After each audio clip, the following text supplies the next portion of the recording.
Okay, so engine's in, and I put some fresh gear oil.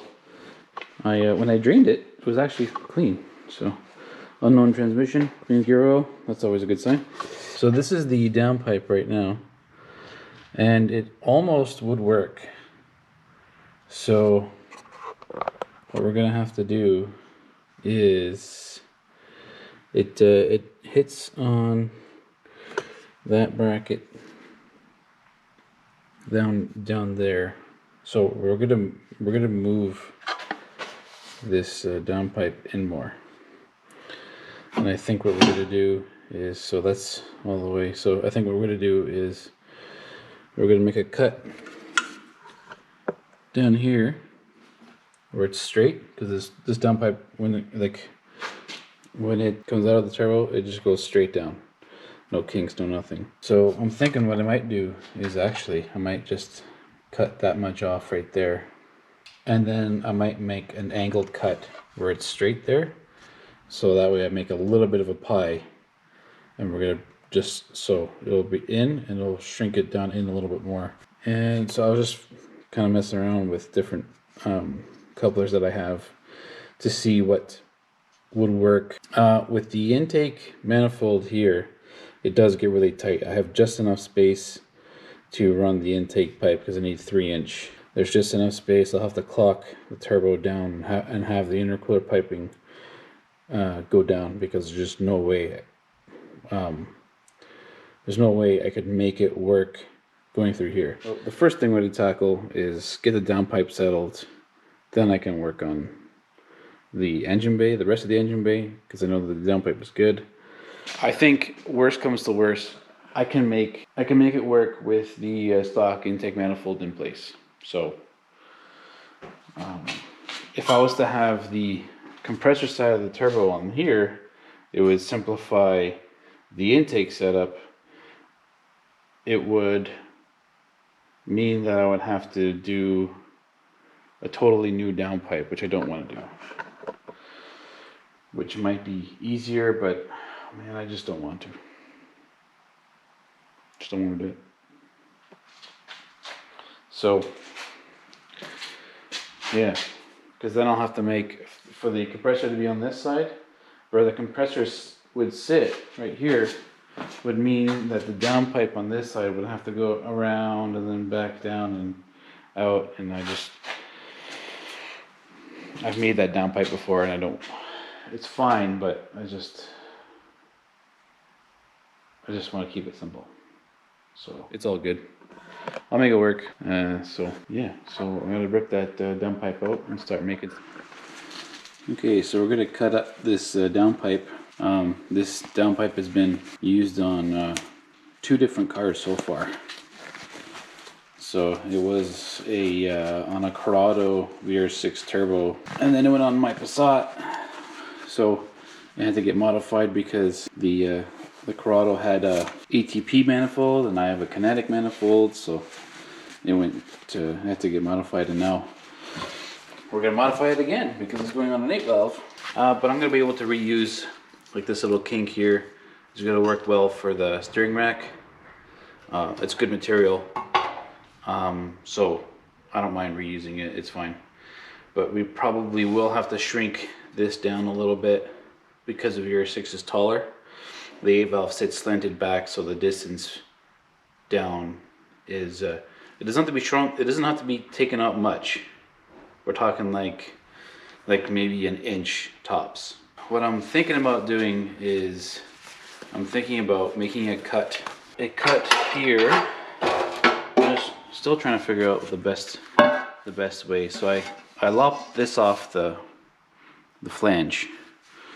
This has the 5-bolt T3 turbo flange. Chopped that off and cleaned it, and I biased down here so that it could sit on an even tighter angle. And then what I'm thinking of doing is when I make the cut here, I'm gonna make a cut here, but I'm thinking that I might actually make the cut on a slight angle, like maybe 5 degrees. Cut that, then move down like half an inch and make a straight cut. So then that way, sort of like a pie cut, but we don't need much to move this over to be in the tunnel, in the exhaust tunnel. So I'm probably gonna cut it there, and then we'll tack it back at the 5 degree angle and see if that's gonna be enough to buy us the space that we need. And also with those cuts and tacks, we should be able to shrink this distance down by just enough. Maybe what I'll do is I'll just cut this guy flat first. All right, I just got to hold it. There's no other way.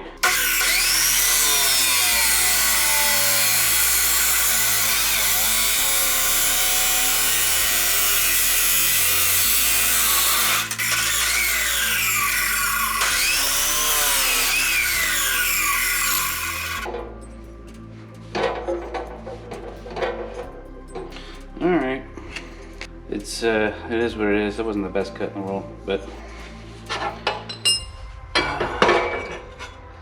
let's see if I can angle this now. Yeah, how the hell am I gonna cut that?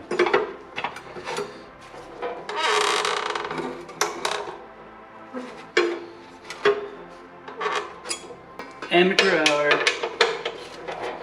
Nope. I think I had it right the first time.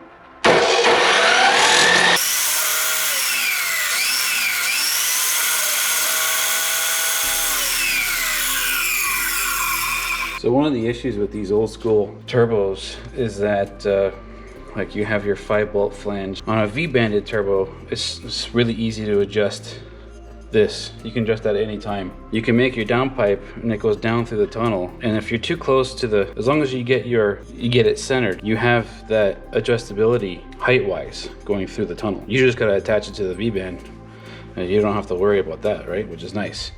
With these old turbos, these 5-bolt setups, is that you have to get your angles right off the bat with the like with your tacking and welding and stuff, right? So you got to make sure that you get it how you want it. So it takes a little more fiddly diddly, like planners would say. That part is no fun. This alone is super annoying. If that was a V-band, this would be much quicker. So, but I mean, it is what it is. This is the turbo that I have. Old Faithful. What's the point of wearing gloves? Okay, we can put that there. Now, the other problem is with doing the turbo on this side, I hooked up the shifter cables and I connected these two coolant lines because I needed to see what clearance was going to be like. I don't know if you guys can see down in there, but the shifter cable, the shifter cable is flexible enough, but I need to find a way to position it better. I need to think. Okay, so I have this one little straight piece that I'm gonna use for just mocking up to see how this is gonna work. It's straight on one end. On the other side, there's just the beginnings of a curve. I don't know if you guys can see that. Plus it has an angled cut. So this is slightly angled in, so I could either go straight and it'll give me just a little bit of a angle, or I can go more pie cut and it'll take a little bit of welding and cleaning up to make the thing, but you sort of get the idea there. It's a little bit more in, so we're gonna see how she's gonna look. You can see that this is gonna fit pretty decently with some clearance on the downpipe. I also put like a hose clamp down on the shifter cables. I don't know if you guys can see that. Let me just get this out of the way. So just to kind of squeeze them together a little bit. So that's removable. Nice. That's obviously removable because it's just a hose clamp, but I just wanted to see how it was gonna look.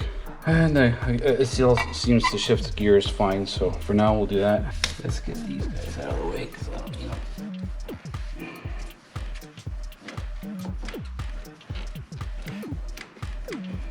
Trying to be gentle with the plastic heater core. So we'll put this down here. Actually, yeah, we'll put this down here, like that.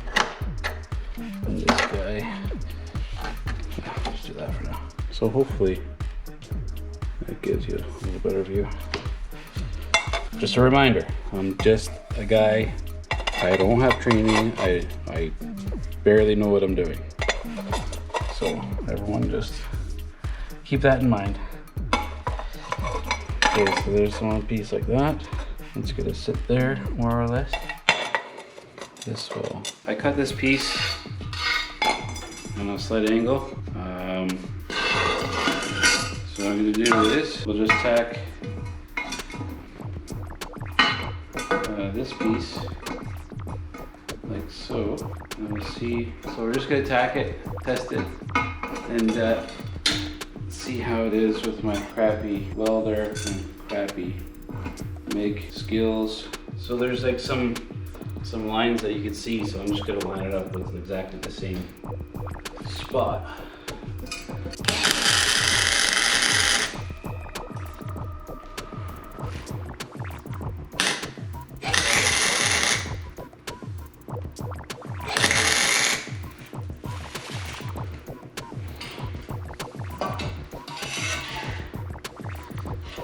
What's funny is, anyone that hasn't welded it before, when you're holding the two joints together, it's funny because you could actually feel the metal moving as it's being welded.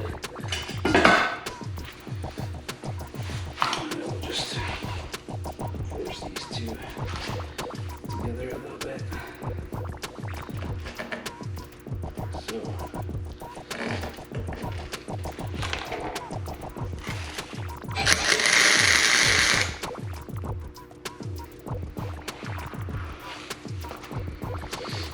It's on there. It's a little ugly. We're gonna have to bridge that gap. I think, well, let's just test that angle. That's what we'll do. I don't really like that, but I want to see if that angle works. And if it does, then great success. Okay, I'll bring you guys back on in a second. That one little angled cut, I think is actually going to be enough. So if I put the downpipe flush there, it's sort of hard to do. Bring this in here. A little close, but pretty much down the center. I'm going to say that that's okay. We're going to wrap the downpipe anyway. I think that's what we're going to do. The other thing that we're going to do, shave a little more down on this bottom edge, just to get this thing to sit even snugger on the back end, to buy a little more angle. So, but there you go. GE, and the amount that I cut out, it clears the it clears the steering rack. So all in all, you know, we good to go. So now you guys can see the hackery that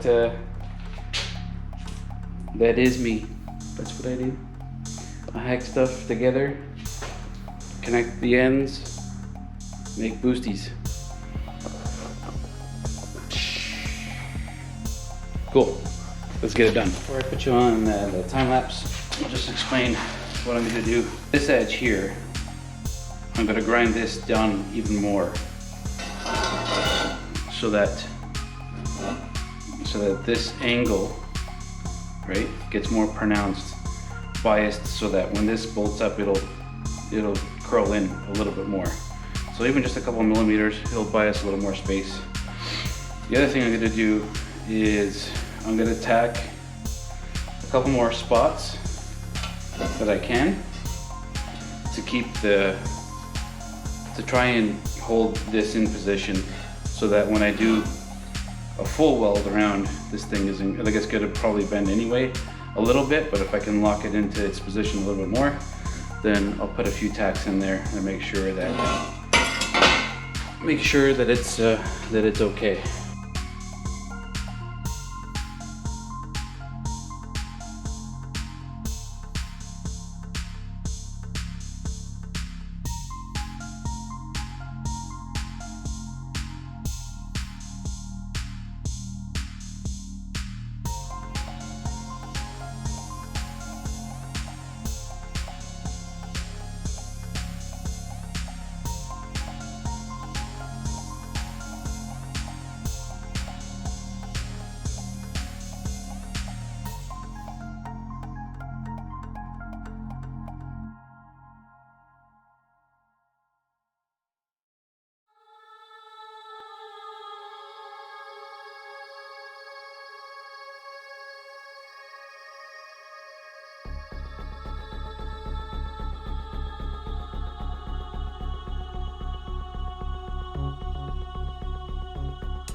That hole got covered up pretty good with all the slag and whatever, right? So that's an area that didn't get fused. There's no little hole right there. I'm not gonna watch you or make you watch all this, so you have the idea of what I'm doing. So I'm just gonna go through that. I'll show you all the holes afterwards, and then we'll just go through again, do another weld, make sure she's all good. I don't know if you guys can see the light there. So many things in my hands. Okay, let's see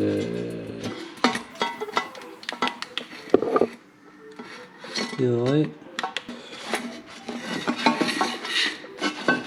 Anyway, not bad for a chooch. This side was pretty good. This is where there was more of a gap that I had to fill in, and then a couple spots got hot and blew through. But not the end of the world. We will clean her up. So we're just gonna fill in those spots, and then let's go again.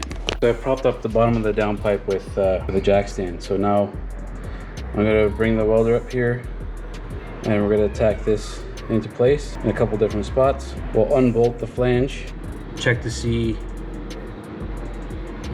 well, I'll tack it in place, make sure it looks good under the car. If all looks good, then we'll unbolt the flange and see how she looks. But from what I can tell, if you hold it like that, doesn't look to be too bad. So, but it's still an adjustment down there at the bottom, so we'll check it out. But I'll get you guys set up and then we'll try it out. It'll be kind of difficult because I need 3 hands and I only got 2. I do got 3 legs though. Yeah. You know what I'm saying? Yeah, this is gonna be sort of not fun. So we want to try and hold this nice and flat and then high up too, because it buys a little space at the rack if I cheat upwards.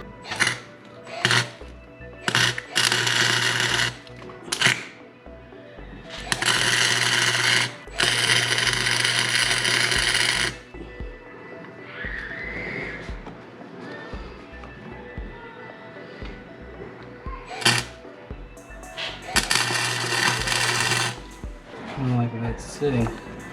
We'll put one of the little tack in there.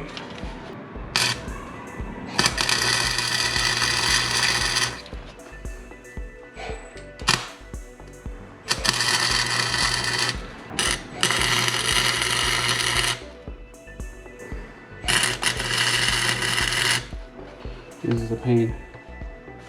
This cord.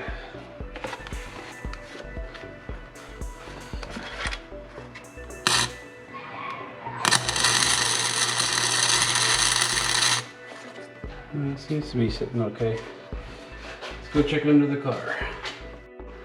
Yeah, so under the car looks alright. For spacing, let's see if I can get there. I don't know. There is an air gap, as you can see. Nothing's touching down there. And there's a gap below the downpipe to the steering rack. So I'm gonna finish welding this up here, and then this is gonna get exhaust wrap and all that.